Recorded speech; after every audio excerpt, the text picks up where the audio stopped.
Hello नमस्कार, जय हिंद साथियों। तो स्वागत है आपका फूड सेफ्टी ऑफिसर के हमारे एक नए वीडियो में। जैसा आपको पता है कि अभी हम जो आपका एफएसओ का एग्ज़ाम है उसमें 2 पेपर होते हैं। तो सेकंड पेपर की हम यूनिट 10 लेके चल रहे हैं, जिसका एक सब टॉपिक है organic foods and genetically modified foods. तो हमने जो इसका पहला वाला आपका टॉपिक है ऑर्गेनिक फूड्स, ये हमने कंप्लीट कर लिया है और इसकी पीडीएफ भी आपको ग्रुप में दे दी गई है। हम इसका सेकंड टॉपिक आज करेंगे जेनेटिकली मॉडिफाइड फूड, और ये भी आपका आज ख़त्म हो जाएगा। तो मतलब आपका जो ये पूरा टॉपिक है ये 6 लेक्चरों में कंप्लीट हो जाएगा। और एक चीज़ और मैं आपको बता दूं, हम जो ये आपके लिए PYQ करा रहे हैं, इसमें आपके सभी राज्यों के जो PSC एग्ज़ाम होते हैं उन सारे एग्ज़ामों के इसमें सारे प्रश्न समाहित हैं। तो आपको टेंशन नहीं लेना है, आपको सिर्फ इनको सॉल्व करना है और आपको अपनी प्रैक्टिस का आकलन करना है। तो चलिए देखते हैं कि आज का प्रश्न क्या बनता है। तो फ्रेंड्स, कल हमने 60 प्रश्नों तक कर लिया था, आज हम 61वें प्रश्न से करेंगे। तो 61वां प्रश्न है आपका, जीएम खाद्य में सब्सटेंशियल इक्विवेलेंस का अर्थ क्या है। पहला ऑप्शन है दोनों उत्पाद का स्वाद समान होना। दूसरा ऑप्शन है जीएम और नॉन जीएम उत्पादों का पोषण स्तर समान होना। तीसरा ऑप्शन है दोनों उत्पादों की कीमत समान होना। और लास्ट है पैकेजिंग में समानता होना। तो बताइए इसका क्या सही आंसर होगा। क्या अर्थ होता है सब्सटेंशियल इक्विवेलेंस का, क्या होता है? तो इसका सही आंसर होगा ऑप्शन नंबर बी, जीएम और नॉन जीएम उत्पाद का पोषण स्तर समान होता है। तो इसका ऑप्शन बी इसका राइट आंसर हो जाएगा। प्रश्न है आपका, भारत में जीएम खाद्य उत्पाद के मूल्यांकन में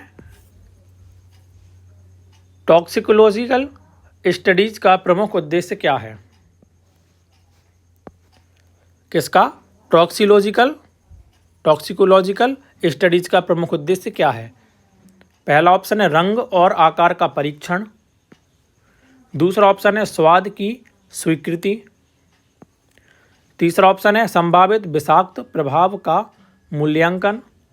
और लास्ट ऑप्शन है पर्यावरणीय नुकसान। तो बताइए टॉक्सिकोलॉजिकल स्टडीज का प्रमुख उद्देश्य क्या है? क्या होगा? ऑप्शन सी, संभावित विषाक्त प्रभाव का मूल्यांकन। आपको पता है कि टॉक्सिक बोलते पर लोग मतलब उसमें कोई विषाक्तता, कोई विषैलापन होगा, तो कोई आप कराओगे कॉमन सेंस एग्जाम में। अगला प्रश्न है, गोल्डन राइस एक जीएम फसल है जो किस कमी को पूरा करने के लिए विकसित की गई है। पहला ऑप्शन है आयरन की कमी। दूसरा ऑप्शन है प्रोटीन की कमी। तीसरा ऑप्शन है विटामिन ए की कमी। एंड लास्ट है फाइबर की कमी। तो बताइए गोल्डन राइस किसकी कमी पूरा करने के लिए विकसित की गई थी? तो ऑप्शन सी इसका विटामिन ए आंसर हो जाएगा।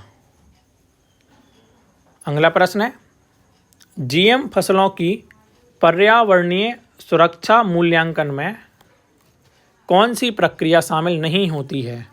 किसमें? पर्यावरणीय सुरक्षा मूल्यांकन में। पहला है आपका नॉन टारगेट ऑर्गेनिज्म का प्रभाव। दूसरा ऑप्शन है जीन फ्लो का मूल्यांकन। तीसरा ऑप्शन है पेस्टिसाइड स्प्रे का विश्लेषण। और लास्ट ऑप्शन है रेडियो एक्टिविटी परीक्षण। तो इसका सही आंसर क्या होगा? ऑप्शन डी, रेडियो एक्टिविटी परीक्षण इसका सही आंसर हो जाएगा। अगला प्रश्न है, एक आयातित जीएम सोया प्रोटीन के उत्पाद की जांच में पाया गया कि जीएम कंटेंट 2.4% है। समझ में आया है? मतलब बाहर विदेश से कोई एक जीएम सोया प्रोटीन का उत्पाद आया है और उसकी जांच हुई तो पता चला कि इसमें जीएम का जो कंटेंट है वो 0.4% है। अब प्रश्न है, क्या फसाई के नियमानुसार यह उत्पाद लेबल किए बिना बेचा जा सकता है? पहला ऑप्शन है हाँ, दूसरा ऑप्शन है नहीं, तीसरा ऑप्शन है केवल विशेष लाइसेंस पर, और लास्ट ऑप्शन है डिपेंड ऑन प्रोडक्ट टाइप। तो बताइए क्या इसका सही आंसर होगा?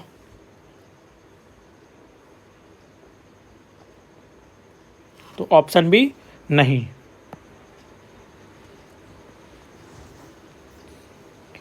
अगला प्रश्न है, भारत में GEAC की स्थापना किस वर्ष हुई थी? पहला ऑप्शन है 1986,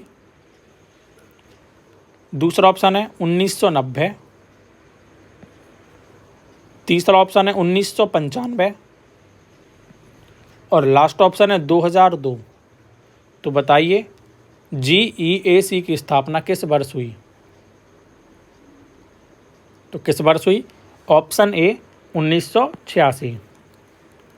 और मैंने आपको इसका हेडक्वार्टर भी बता दिया था कहाँ पर है। अगला प्रश्न है, ये शायद कर लिया है, इसको छोड़ते हैं, कर लिया है। हाँ, अगला प्रश्न है, जीएम खाद्य में एलर्जेनिक पोटेंशियल परीक्षण आवश्यक होता है। कौन सा? एलर्जेनिक पोटेंशियल परीक्षण। ये आपका क्या है? कथन है। अब कारण क्या बोलता है वो? जीएम खाद्य में नए प्रोटीन शरीर में एलर्जी उत्पन्न कर सकते हैं। पहला ऑप्शन है आपका ए और आर दोनों सही हैं। आर ए की सही व्याख्या है। दूसरा आपका ऑप्शन है ए और आर दोनों सही हैं, लेकिन आर ए की सही व्याख्या नहीं है। तीसरा ऑप्शन है ए सही है लेकिन आर गलत है। और लास्ट आपका ऑप्शन है ए और आर दोनों गलत हैं। तो बताइए इसका सही आंसर क्या होगा?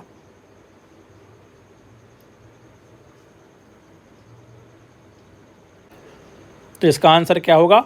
ऑप्शन ए और आर दोनों सही हैं और आर ए की सही व्याख्या है। मतलब जो एलर्जिक पोटेंशियल परीक्षण होता है वो क्यों किया जाता है? कि आपको पता चले कि खाद्य पदार्थ में नए प्रोटीन अगर ऐड हो रहे हैं तो उससे शरीर में क्या हो सकती है? आपको एलर्जी उत्पन्न हो सकती है। अगला प्रश्न है, निम्न में से कौन सी फसल भारत में सबसे पहले जीएम ट्रायल के लिए प्रस्तुत की गई थी? आपको बताना है कि सबसे पहले किस जीएम फसल के लिए पर ट्रायल किया गया था या प्रस्तुत किया गया था ट्रायल। पहला है जीएम चावल, दूसरा ऑप्शन है जीएम बैगन जिसको जीएम ब्रिंजल बोलते हैं, बीटी ब्रिंजल बोलते हैं, तीसरा ऑप्शन है GM soya and last option है जीएम गेहूं। तो बताइए क्या इसका सही आंसर होगा? कौन सी जीएम फसल का ट्रायल सबसे पहले किया गया था? तो ऑप्शन बी जीएम ब्रिंजल या बीटी ब्रिंजल। प्रश्न है, GEAC के तहत जीएम फसलों के परीक्षण की प्रक्रिया में कन्फाइंड फील्ड ट्रायल का क्या उद्देश्य है? पहला ऑप्शन है व्यावसायिक उत्पादन की अनुमति देना, दूसरा ऑप्शन है अंतर्राष्ट्रीय निर्यात की तैयारी, तीसरा ऑप्शन है सीमित स्थान पर जैविक सुरक्षा की जांच और लास्ट ऑप्शन है उपभोक्ता प्रतिक्रिया एकत्रित करना। तो बताइए क्या इसका सही आंसर होगा?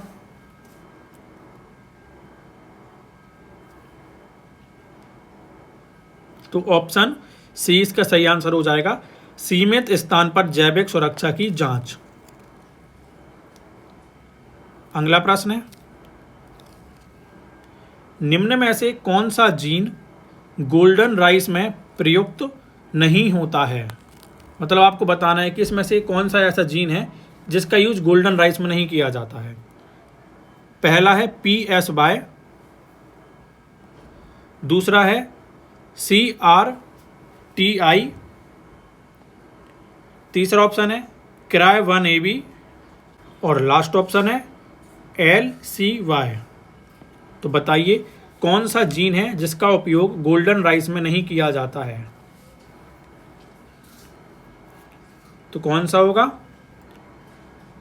Option C CRY1AB। तो आपको याद रखना है आपका PSY का उपयोग होता है, CRTI का भी होता है और LCY का भी होता है। तो आपको इस तीनों के नाम याद रखने हैं और किसका नहीं होता है आपको उसको भी याद रखना है। अगला प्रश्न है, इसमें मैचडीज है जिसमें एक तरफ आपको रेगुलेटरी बॉडी है और दूसरी तरफ आपको इसके कंट्री दिए हैं। तो पहला है आपका फसाई जिसके सामने इंडिया दिया है। दूसरा ऑप्शन है EFSA जिसके सामने यूरोपियन यूनियन दिया है।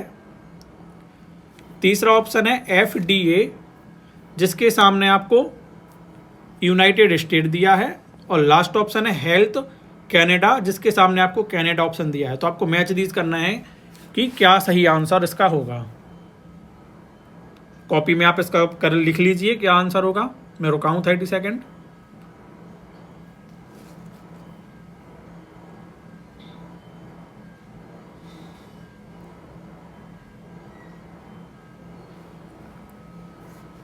तो इसका आंसर क्या होगा? फसाई कहाँ पर है? इंडिया में है, ठीक है, मतलब ए का 1। EFSA कहाँ पर है? यूरोपीय यूनियन में ही है, तो ये भी सही है। FDA तो यूनाइटेड स्टेट में ही है और हेल्थ कनाडा तो कनाडा में है। तो मतलब पहले का A, B का 2, C का 3 एंड D का 4। मतलब जो इसमें क्रम दिया है यही क्रम इसका क्या होगा? सही होगा। अब प्रश्न बनता है कि EFSA का फुल फॉर्म क्या है? किसका? EFSA का। तो E मतलब आपका यूरोपियन, E मतलब आपका हो जाएगा यूरोपियन, F मतलब हो जाएगा फूड, S मतलब हो जाएगा सेफ्टी एंड A मतलब हो जाएगा आपका अथॉरिटी। क्या? European food safety authority. अब ये तो हो गया इसका फुल फॉर्म। अब प्रश्न आ सकता है कि इसकी स्थापना कब हुई? तो इसकी स्थापना कब हुई थी? 2002 में। कब हुई थी? 2002 में। आपको इसको याद रखना है। और अगर पूछ ले कि इसका हेडक्वार्टर कहाँ पर है, तो इसका हेडक्वार्टर कहाँ पर है? तो इसका हेडक्वार्टर है इटली में, इटली के पार्मा में। कहाँ पर है? पार्मा, इटली में है आपका। कहाँ पर है? तो आपको इसको भी याद रखना है। मैंने क्या बोला है आपसे? इसका फुल फॉर्म मैंने आपको बताया पहले। तो इसका फुल फॉर्म क्या होता है? तो फुल फॉर्म होता है इसका यूरोपियन फूड सेफ्टी अथॉरिटी। स्थापना कब हुई है? तो इसकी स्थापना कब हुई थी? 2002 में। इसका हेडक्वार्टर कहाँ पर है? तो इसका हेडक्वार्टर कहाँ पर? इटली में है। इटली के कहाँ पर है? तो इटली के है ये पार्मा में। अब दूसरा इसमें अपन को देखना है FDA। तो FDA तो आपको पता है कि यूनाइटेड स्टेट में है ये, लेकिन इसका फुल फॉर्म क्या है? तो FDA का फुल फॉर्म होता है फूड एंड ड्रग, क्या? Food and drug, DRUG, drug administration, है ना। तो आपको इसका फुल फॉर्म भी याद रखना है। क्या? Food and drug administration. ये कहाँ पर है आपका? यूनाइटेड, मतलब देश कौन सा है? मतलब आपका यूनाइटेड स्टेट है। तो इसको आपको याद रखना है। अगर पूछ ले आपसे कि भैया इसकी स्थापना कब हुई है, तो इसकी स्थापना कब हुई है? इसकी स्थापना 1906 में हुई है। कब हुई है इसकी स्थापना? 1906 में हुई है। और अगर इसका हेडक्वार्टर आ जाए कि इसका हेडक्वार्टर कहाँ पर है, तो इसका हेडक्वार्टर कहाँ पर हो जाएगा आपका? USA में हो जाएगा। कहाँ पर हो जाएगा आपका? USA में हो जाएगा। तो मैंने क्या क्या बता दिया आपको? फसाई तो आपको पता है, बहुत डिटेल में मैंने आपको पहले भी करा दिया इसको। EFSA मैंने बता दिया है, FDA भी बता दिया, और हेल्थ कनाडा। तो हेल्थ कनाडा आपका नाम से ही समझ में आ रहा है कहाँ पर होगा, ये कनाडा में होगा। लेकिन आपको मैं एक चीज़ बता दूं कि हेल्थ कनाडा का आपको पूछ सकता है कि भैया हेल्थ कनाडा कब मतलब कब प्रभाव में आया है, कब बना हेल्थ कनाडा, तो आपको ये भी पता होना चाहिए। तो इसका आंसर क्या होगा आप लोग बता सकते क्या कि मैं बताऊं? चलो इसका आंसर मैं बता दे रहा हूं। इसकी स्थापना हुई थी हेल्थ कनाडा की, 1 सेकेंड, इसकी स्थापना हुई थी 1993 में। कब हुई थी? 1993 में। तो आपको ईयर भी याद रखने हैं, एग्जाम में वो पूछ लेगा। EFSA की 2002 में हुई है, FDA की हुई है आपकी 1906 में, और हेल्थ कनाडा की 1993 में। ठीक, अगला प्रश्न देखते हैं। अगला प्रश्न है आपका, इवेंट स्पेसिफिक डिटेक्शन किस उद्देश्य से जीएम खाद्य परीक्षण में प्रयुक्त होती है? पहला ऑप्शन है जीएम खाद्य का स्वाद जांचना। दूसरा ऑप्शन है पैकेजिंग की गुणवत्ता का परीक्षण। तीसरा ऑप्शन है विशिष्ट जीन प्रविष्टि की पहचान। और लास्ट ऑप्शन है रंग और बनावट की तुलना। तो बताइए, इवेंट स्पेसिफिक डिटेक्शन किस उद्देश्य से जीएम खाद्य परीक्षण में प्रयुक्त होती है? तो क्या इसका सही आंसर हो जाएगा? ऑप्शन सी, विशिष्ट जीन प्रविष्टि की पहचान के लिए होता है। अगला प्रश्न है, एक कंपनी ने जीएम मक्का आधारित स्नैक उत्पाद बाजार में बिना जीएम लेबलिंग के लॉन्च किया। मतलब क्या किया कंपनी ने? कोई मक्का का स्नैक मार्केट में लेके आया है, जीएम मक्का का, और उसने क्या किया, उस पर लेबलिंग दिया ही नहीं उसने। अब प्रश्न बनता है कि फसाई नियम के अनुसार इसका प्रथम उल्लंघन किस श्रेणी में आता है? मतलब इसका पहला उल्लंघन किस श्रेणी में आएगा फसाई के अनुसार? तो पहला ऑप्शन है खाद्य धोखाधड़ी। दूसरा ऑप्शन है तकनीकी त्रुटि। तीसरा ऑप्शन है सूचना उल्लंघन। और लास्ट ऑप्शन है अनैतिक विज्ञापन। तो बताइए क्या होगा, मतलब प्रथम उल्लंघन किस श्रेणी में माना जाएगा इसका? तो किस श्रेणी में माना जाएगा? ऑप्शन सी, सूचना उल्लंघन, कि उसने भैया सूचना नहीं दी तो इस श्रेणी में आएगा, कि उसने लेबलिंग ही नहीं दिया तो उसने कोई सूचना ग्राहकों को दी नहीं कि इसमें क्या चीज़ है क्या नहीं है ना।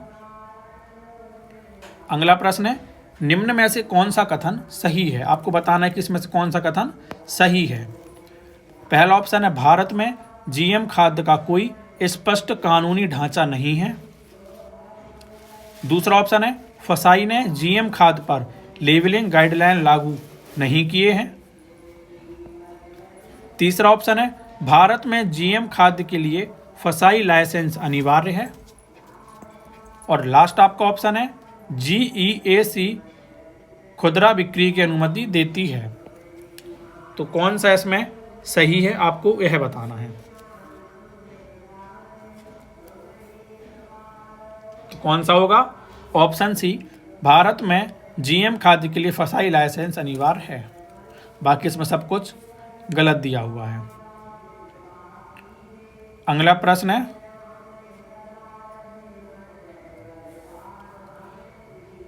क्रिस्पर Cas9 तकनीक जीएम खाद्य में किस प्रक्रिया के लिए उपयोग होती है? कौन सी?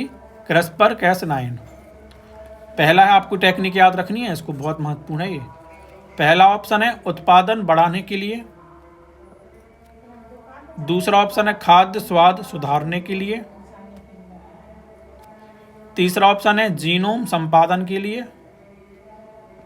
और लास्ट क्या आएगा इसका ऑप्शन? फसल संरक्षण के लिए।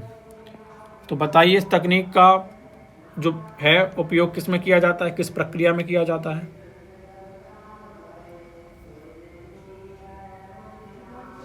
तो किस में किया जाएगा? ऑप्शन सी, जीनोम संपादन के लिए। किसके लिए? जीनोम संपादन के लिए। अगला प्रश्न है, बीटी ब्रिंजल को भारत में किस वर्ष व्यावसायिक खेती के लिए प्रस्तावित किया गया? मतलब बीटी ब्रिंजल को पूछा है कि कब इसको व्यवसायिक खेती, मतलब मार्केटिंग के लिए खेती करने, मतलब बड़े पैमाने में बहुत बड़े लेवल पर खेती करने के लिए प्रस्तावित किया गया था। पहला ऑप्शन है वर्ष 2006। दूसरा है 2009। तीसरा है 2011। और लास्ट ऑप्शन है 2014। तो बताइए क्या इसका सही आंसर होगा? Option B 2009। तो कब लाया इसको? 2009 में। अगला प्रश्न है, निम्न में से कौन सा खतरा जीएम खाद्य से संबंधित नहीं माना जाता है? आपको बताने कि ऐसा कौन सा खतरा है जो जीएम खाद्य से संबंधित नहीं माना जाता है। पहला ऑप्शन है संभावित एलर्जन।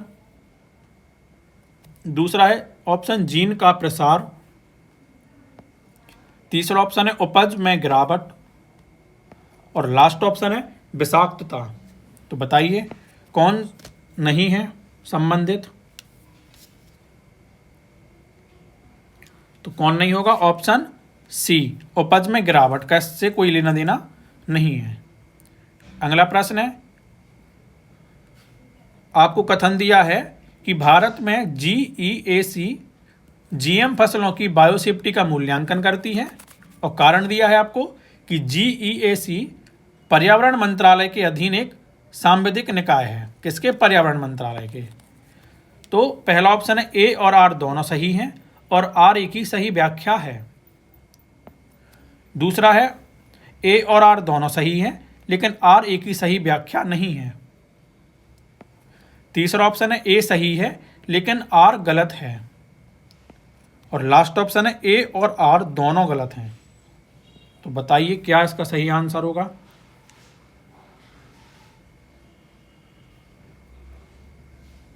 क्या होगा? तो ऑप्शन ए और आर दोनों सही हैं और आर एक ही सही व्याख्या करता है। मतलब जो आपका GEAC है वो पर्यावरण मंत्रालय के अधीन एक निकाय है। तो इसको मैंने आपको पहले भी बता दिया था।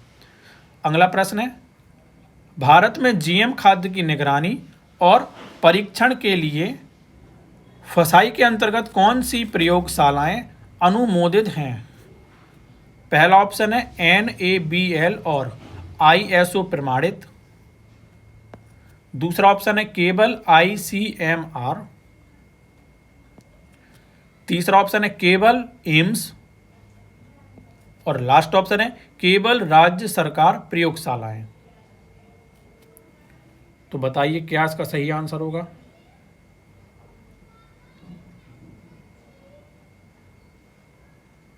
कौन सी प्रयोगशालाएं अनुमोदित हैं बताइए फसाई के अंतर्गत? ऑप्शन हाँ ए सही है, NABL और ISO प्रमाणित। अगला प्रश्न है, निम्न में से किस संस्था ने कार्टेजेना प्रोटोकॉल ऑन बायोसेफ्टी को लागू किया है? मतलब आपको ये बताना है कि जो कार्टेजेना प्रोटोकॉल ऑन बायोसेफ्टी आया था उसको किस संस्थान ने लागू किया है। पहला ऑप्शन है WHO। दूसरा ऑप्शन है FAO। तीसरा ऑप्शन है UNEP एंड लास्ट ऑप्शन है यूनेस्को। तो बताइए क्या इसका सही आंसर होगा?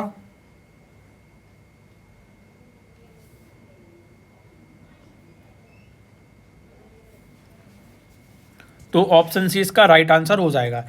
UNEP का अगर फुल फॉर्म आ जाए तो क्या होता है? यूनाइटेड नेशन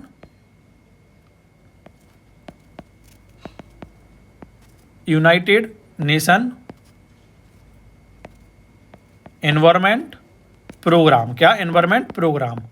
तो आपको इसको याद रखना है, यूनाइटेड नेशन एनवायरमेंट प्रोग्राम। पहले तो आपको इसका फुल फॉर्म पता होना चाहिए। दूसरा, अगर आपसे इसका पूछ लिया कि भैया इसका हेडक्वार्टर कहाँ पर है, इसका हेडक्वार्टर भी आ सकता है कि UNEP का हेडक्वार्टर कहाँ पर है। तो कहाँ पर है? नैरोबी केन्या में। कहाँ पर है? Nairobi Kenya. केन्या की कहाँ पर है ये? नैरोबी में है। तो आपको इसका हेडक्वार्टर भी पता होना चाहिए। तीसरा, अगर आपसे पूछ ले कि इसकी स्थापना कब हुई, तो इसकी स्थापना 1972 में हुई। कब हुई? 1972 में। तो आपको इसके 3 फैक्ट आपको याद रखने हैं। अगला प्रश्न है, कार्टेजेना प्रोटोकॉल किस मुद्दे से संबंधित है?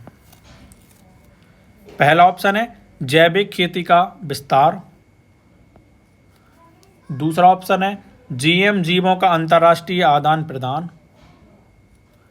तीसरा ऑप्शन है कीटनाशकों की बिक्री।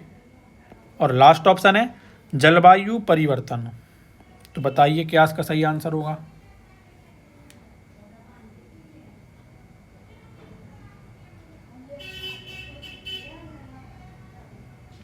क्या होगा इसका सही आंसर?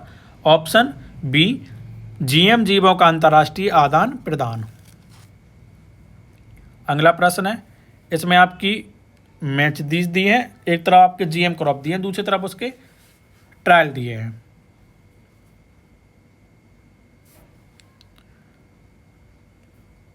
पहला ऑप्शन है BT कॉटन, जिसके सामने दिया है कीट प्रतिरोधक। दूसरा ऑप्शन है GM सोयाबीन, जिसके सामने लिखा है ग्लाइफोसेट सहनशीलता। तीसरा ऑप्शन है गोल्डन राइस, जिसके सामने लिखा है विटामिन A से समृद्ध। और लास्ट ऑप्शन है GM टोमेटो, तो इसके सामने लिखा है सेल्फ लाइफ बढ़ाने के लिए। तो बताइए मैच दीज में बताना है कि किसका क्या आंसर होगा।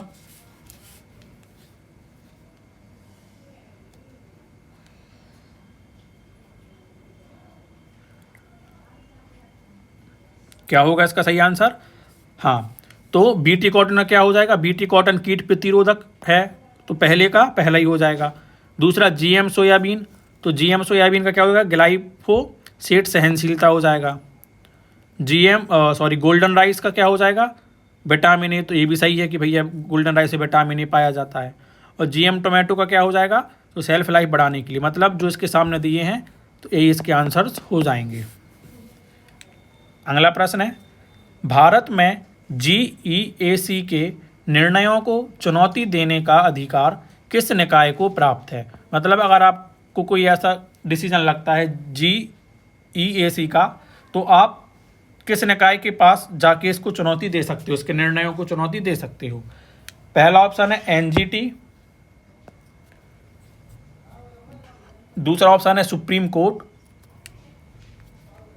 तीसरा ऑप्शन है ICMR एंड लास्ट ऑप्शन है केवल संसद। तो बताइए अगर आपको चुनौती देना है तो आप किस निकाय में जाके इसके निर्णय को चुनौती दोगे?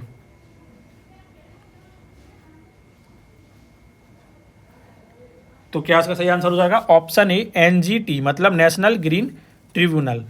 इसकी स्थापना कब हुई थी? तो इसकी स्थापना 18 अक्टूबर 2010। इसकी स्थापना आपको बहुत अच्छे से याद रखना है। और सेकंड, आपको इसका हेडक्वार्टर याद रखना है। तो इसका हेडक्वार्टर कहाँ पे है? न्यू दिल्ली में इसका हेडक्वार्टर हो जाएगा। समझ आ गया है? अगर आपको इसकी PDF चाहिए है तो आपको हमारे टेलीग्राम चैनल से ऐड होना पड़ेगा, जिसकी लिंक आप इसी वीडियो के डिस्क्रिप्शन बॉक्स में या कमेंट बॉक्स में आपको मिल जाएगी। जिस पर आप क्लिक करोगे तो आप हमारे डायरेक्ट चैनल में पहुंच जाओगे। और मैं आपको बता दूं, जैसे ही टॉपिक एंड होगा आपको इसकी PDF मिल जाएगी। आपको हिंदी में और इंग्लिश दोनों में प्रोवाइड करा दी जाएगी। तो देखते हैं अगला प्रश्न क्या है। GM खाद्य के लिए जोखिम मूल्यांकन के 4 मुख्य स्तंभ कौन से हैं? आपको बताना है कि इसमें जो जोखिम मूल्यांकन के लिए जो 4 स्तंभ हैं वो कौन कौन से हैं। आपको इसको रट लेना है, चारों के चारों। एग्जाम में वो आपको 3 दे देगा, एक कोई दूसरा दे देगा, तो आपको बताना पड़ेगा कि इसमें से कौन सा नहीं है ना। तो इसको रट लेना, चारों के चारों। पहला ऑप्शन है सेफ्टी, टेस्ट, साइज और सेल्फ लाइफ। दूसरा ऑप्शन है toxicity, allergenicity, nutritional effect and gene stability. तीसरा ऑप्शन है फर्टिलिटी, पैकेजिंग, कलर और लास्ट क्या है इसका? Water use. And last option है labelling, pricing, transport and export. तो बताइए कौन से 4 मुख्य स्तंभ है इसके रिस्क को मूल्यांकन, मतलब रिस्क का मूल्यांकन करने के लिए?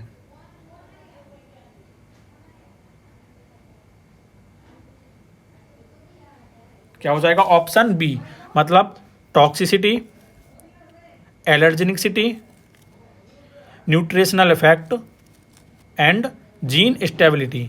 तो चारों के चारों को आपको इसको याद करना है। अगला प्रश्न है, भारत में GM खाद्य पर लेबलिंग को अनिवार्य रूप से लागू करने की अंतिम अधिसूचना किस वर्ष जारी की गई?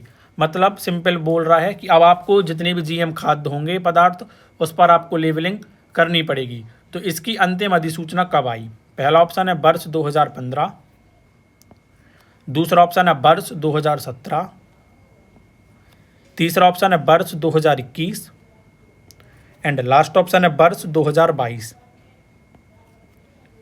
तो बताइए क्या होगा?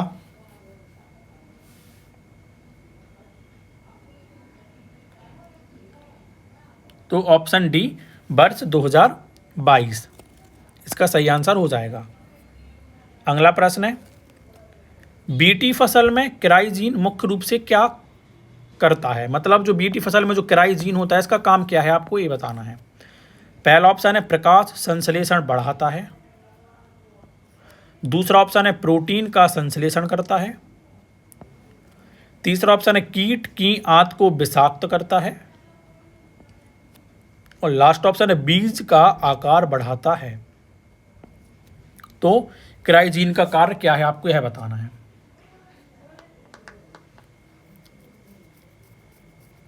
क्या है? ऑप्शन सी, कीट की आंत को क्या करता है? विषाक्त करता है। मतलब कीट की जो आंत होती है उसको क्या कर देता है? विषाक्त कर देता है, जहरीला कर देता है।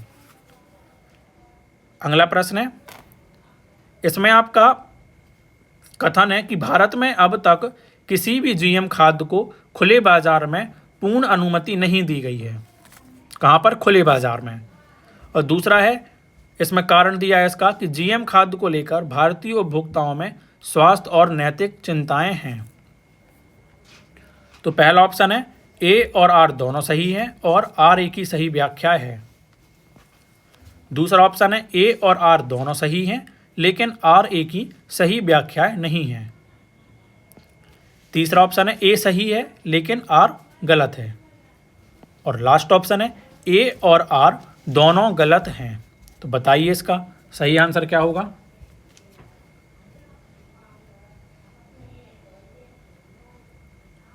तो ऑप्शन इसका सही आंसर हो जाएगा ए और आर दोनों सही हैं और आर ए की सही व्याख्या है। मतलब अभी तक ऐसा कोई भी जीएम खाद्य पदार्थ नहीं हुआ जिसको मार्केट में मतलब खुले बाजार में पूर्ण अनुमति मिली हो।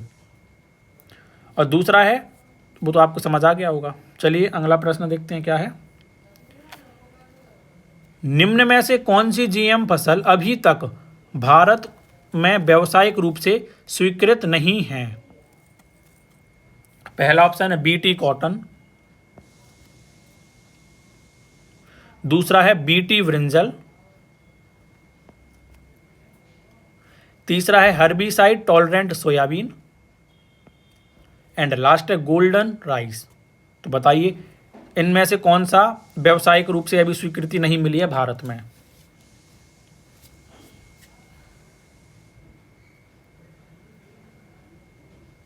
तो ऑप्शन डी गोल्डन राइस। तो गोल्डन राइस को अभी तक भारत में क्या नहीं मिली है? इसकी स्वीकृति नहीं मिली है। आपको इसको याद रखना है।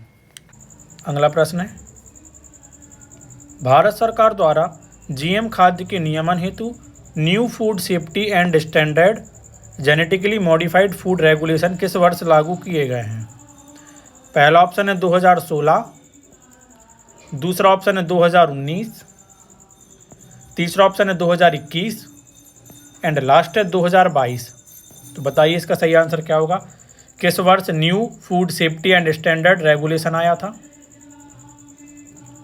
तो कब आया था? Option D 2022। अगला प्रश्न है, भारत में जीईएसी द्वारा जीएम खाद्य को मंजूरी प्रदान करने से पहले कितने चरणों की जैव सुरक्षा मूल्यांकन प्रक्रिया होती है? पहला ऑप्शन है 2 चरण, दूसरा है 3 चरण, तीसरा है 4 चरण एंड लास्ट है 5 चरण। तो बताइए इसका क्या सही आंसर होगा? कर लिया है, बनना चाहिए। और इसके अपन ने नाम भी पढ़े थे कि कौन कौन से होते हैं मूल्यांकन के। तो ऑप्शन सी 4 चरण। इसके पहले हमने इसके नाम भी देखे थे, टॉक्सिसिटी वाला देखे थे, याद आया कुछ? अगला प्रश्न है, एक तरफ आपको कॉलम में जीन दिया है, दूसरी तरफ उसका फंक्शन दिया है। तो पहला है आपका किराए 1AC, जिसका काम क्या है?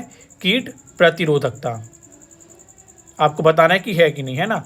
दूसरे ऑप्शन में आपको बार दिया है जिसके सामने आपको दिया है शाकनाशी सहनशीलता। तीसरा ऑप्शन दिया है PSY जिसके सामने दिया है विटामिन ए उत्पादन। और लास्ट ऑप्शन है NPT2 जिसका फंक्शन है चयन मार्कर। तो बताइए किसका क्या काम है, क्या मैच दी सही होगी? तो क्या होगा? क्या होगा? हाँ सही है। मतलब जो जैसे क्रम में दिया है वैसे होगा। मतलब जो किराए 1AC है इसका काम क्या है? कीट प्रतिरोधक का काम करना है। बार का काम क्या है? जो शाकनाशी सहनशीलता है उसको रेगुलेट करने का काम है। PSY का काम क्या है? विटामिन ए का उत्पादन करना है। और NPT2 का काम क्या है? चयन मार्कर का है। तो इसको आपको याद रखना है। अगला प्रश्न है, निम्न में से कौन सा जीन जीएम पपीते में जीएम पपीते में वायरस रेसिडेंस प्रदान करता है? मतलब वायरस को रहने का काम करता है?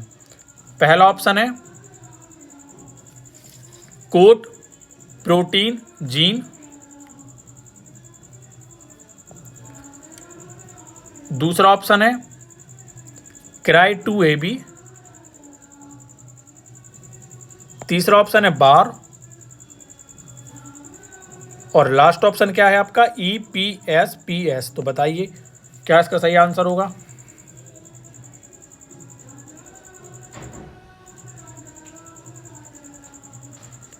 क्या होगा? ऑप्शन ए सही है, कोट प्रोटीन जीन। तो आपको याद रखना है। 95 प्रश्न है, भारत में GM खाद्य के संबंध में लेबलिंग की सीमा क्या निर्धारित की गई? आपको बताना है कि लेबलिंग की सीमा क्या है। पहला ऑप्शन है 1%, दूसरा है ऑप्शन 2%, तीसरा ऑप्शन है 3% और लास्ट है 5%। तो बताइए क्या होगा?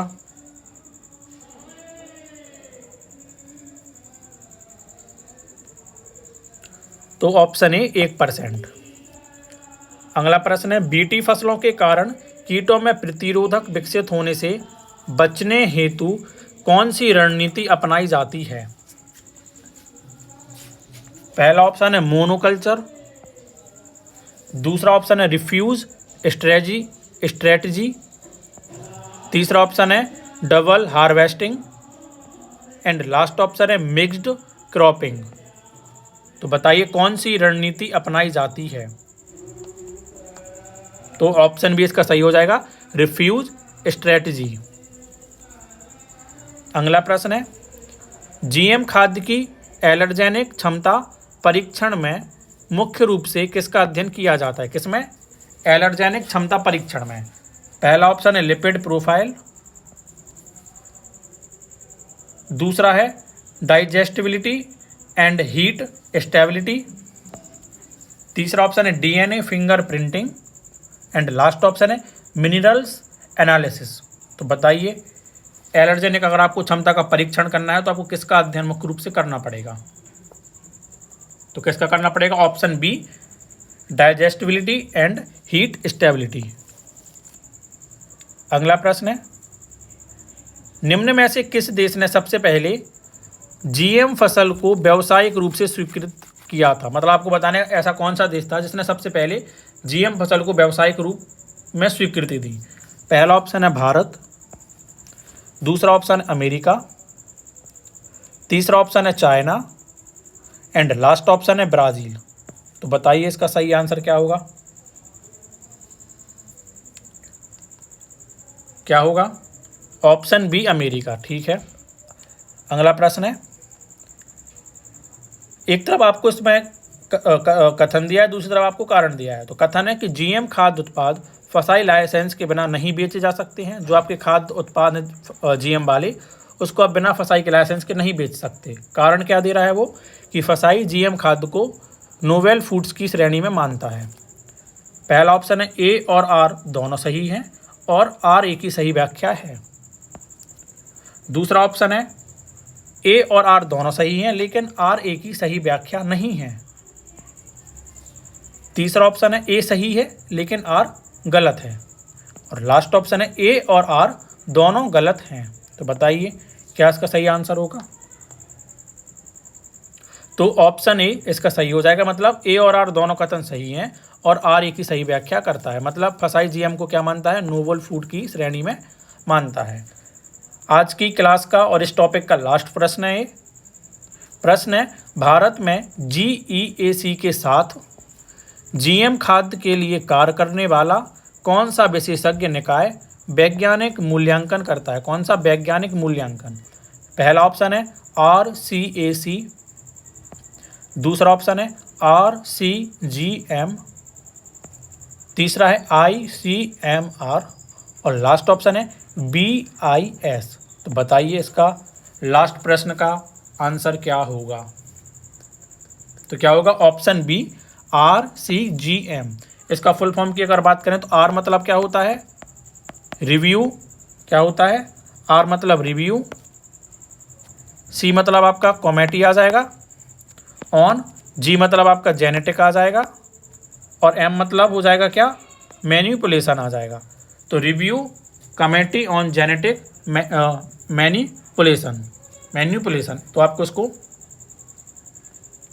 याद रखना है।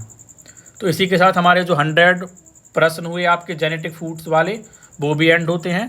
तो मिलते हैं। बस आपका अब एक मैं आपको एक चीज़ बता दूं, इसके बाद आपका सिर्फ एक टॉपिक बचेगा यूनिट 10 का, उसको भी हम 2 से 3 दिन में ख़त्म कर देंगे। तो फिर आपका जो यूनिट 10 का पोर्शन है वो पूरा कंप्लीट हो जाएगा। इसके बाद हम कोई और टॉपिक स्टार्ट करेंगे। तो मिलते हैं एक अगले एक नए टॉपिक में। जब तक के लिए जय हिंद, धन्यवाद।